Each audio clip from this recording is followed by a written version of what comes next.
365 대화를 위한 성경 통독 시간입니다. 8월 20일 232일차입니다. 오늘 읽으실 말씀은 예레미야 10에서 12장이고 묵상하실 본문은 예레미야 10장 1에서 5절입니다. 말씀의 개요입니다. 예레미야 2에서 25장은 12편의 예언들로 이미 유다의 가증한 배반, 유다가 북이스라엘의 타락을 본받은 것, 또 총체적으로 신앙이 오염된 것을 다루었는데 10장도 이에 대한 것입니다.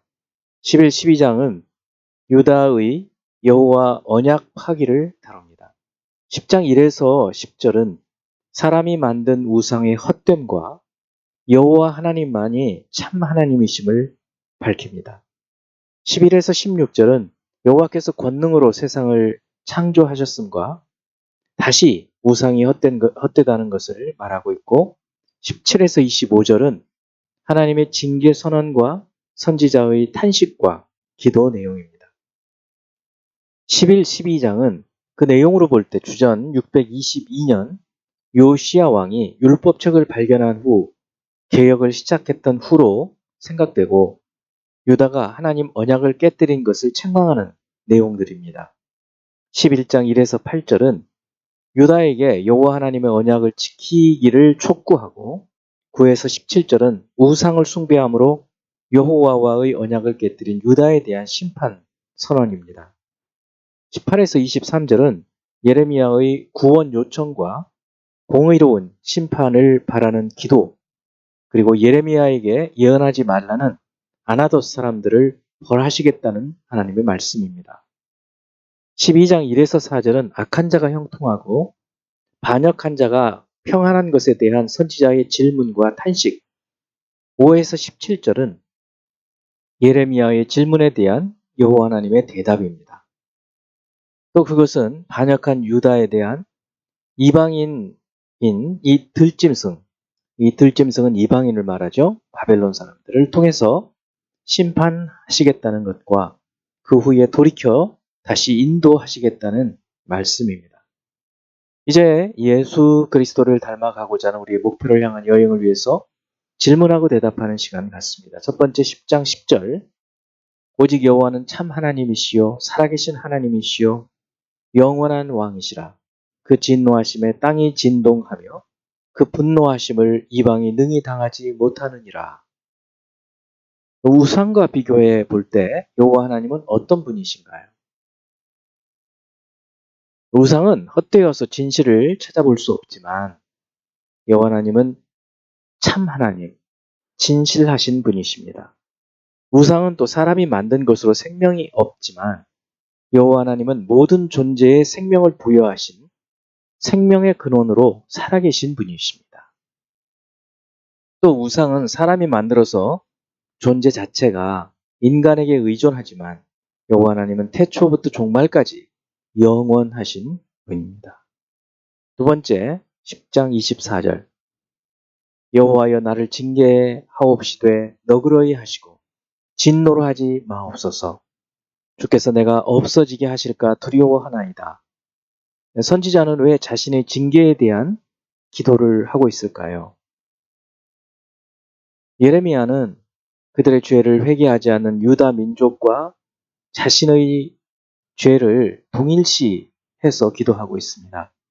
마치 자신이 죄를 범한 것처럼 민족의 죄를 용서해 주시도록 하나님의 용서를 구하면서 민족을 위해서 기도하고 있는 것이죠.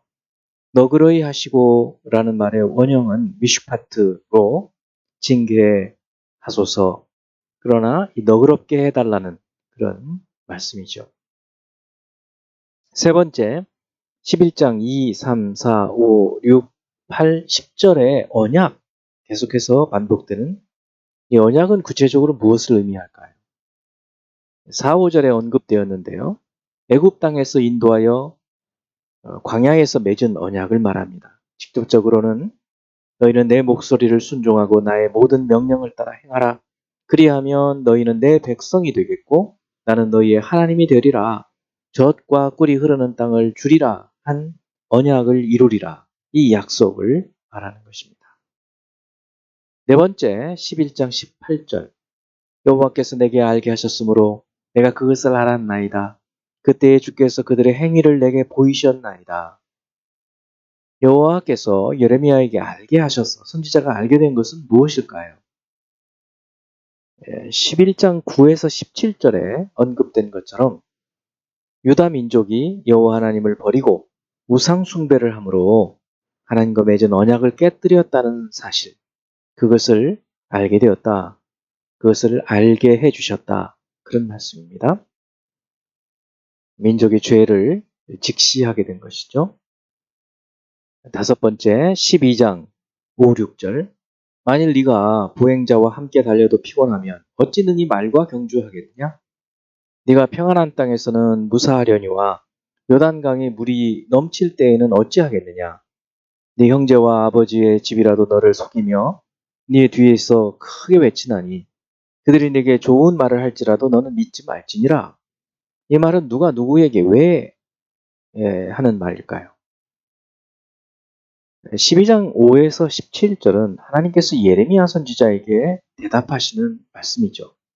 보행자는 유다 사람들 가운데 악한 자들, 또 말은 심판의 도구로 사용되는 바벨론의 용사들, 또 평안한 땅은 아직 심판이 임하지 않은 때, 요단강 물이 넘칠 때는 이 바벨론의 침략의 때, 이런 것들을 각각 비유하면서 현재 이 유다 사회에 악인이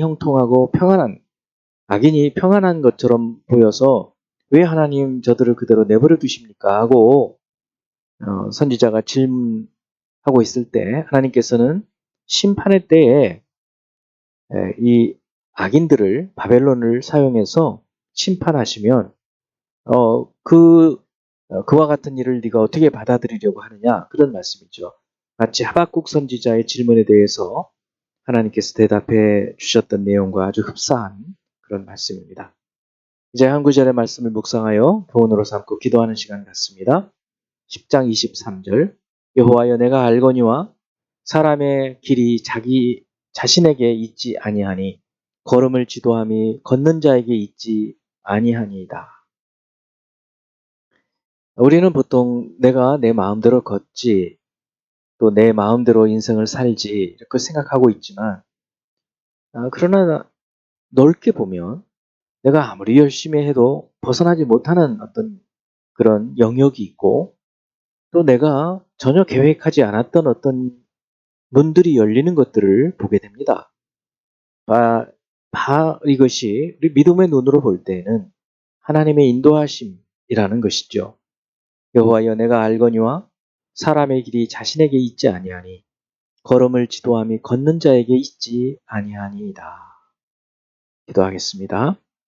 하나님 아버지, 우리 인생의 길이 하나님께 있사옵고 또 걸음을 지도하시는 분이 우리 하나님이신 것을 기억하여 철저한 하나님 신앙으로 살게 하시되 말씀 속에 담겨 있는 주님의 지혜를 통해서 이 땅에서 주께서 인도하시는 그 인도하심을 잘 받아 살아갈 수 있게 하여 주시고 주의 교훈을 따라 살아갈 수 있도록 역사하여 주시옵소서.